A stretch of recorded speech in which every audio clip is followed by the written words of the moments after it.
আজকে সকালে উঠে দেখি আকাশ কেমন মুখ ভার করে আছে। কিছুক্ষণ পরে আবার দেখলাম ঝমঝমিয়ে একটু বৃষ্টিও হয়ে গেল।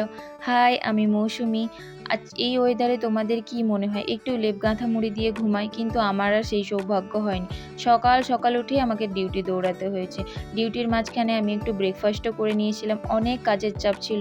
আবার পার্সেলও আমার চলে এসেছিলো, সেটাও আমি রিসিভ করে নিয়েছি। তারপরে আর লাঞ্চ করা হয়নি দুপুরে, কাজের চাপের কারণে রান্নাও করতে পারিনি আর লাঞ্চও করা হয়নি। তো আমাদের আজকে ছিল হচ্ছে গিয়ে এমডির বার্থডে। তো সেই কারণে কিছু প্রসাদ বিতরণ করা হয়েছিল, সেগুলো খেয়ে নিয়ে আমি চলে এসেছি ডিরেক্ট রুমে এসে ফ্রেশ হয়ে আমি আমার নিজের একটু স্কিন কেয়ার করে নিয়েছি। স্কিন কেয়ার করে যেহেতু দুপুরে লাঞ্চ করা হয়নি, তাই কারণে বড্ড খিদে পেয়ে গেছিলো, তাই তাড়াতাড়ি আগে এসে রান্নাটা বসিয়ে দিয়েছি। আজকে রান্না করেছিলাম ডাল, কুমড়ো, আলু, পুঁই শাক দিয়ে আর মাছের মাথা দিয়ে ঘন্ট আর ভাত। এইটুকুই আজকের মতো। এইটুকু ভালো লাগলো অবশ্যই লাইক অ্যান্ড সাবস্ক্রাইব করো। Bye bye.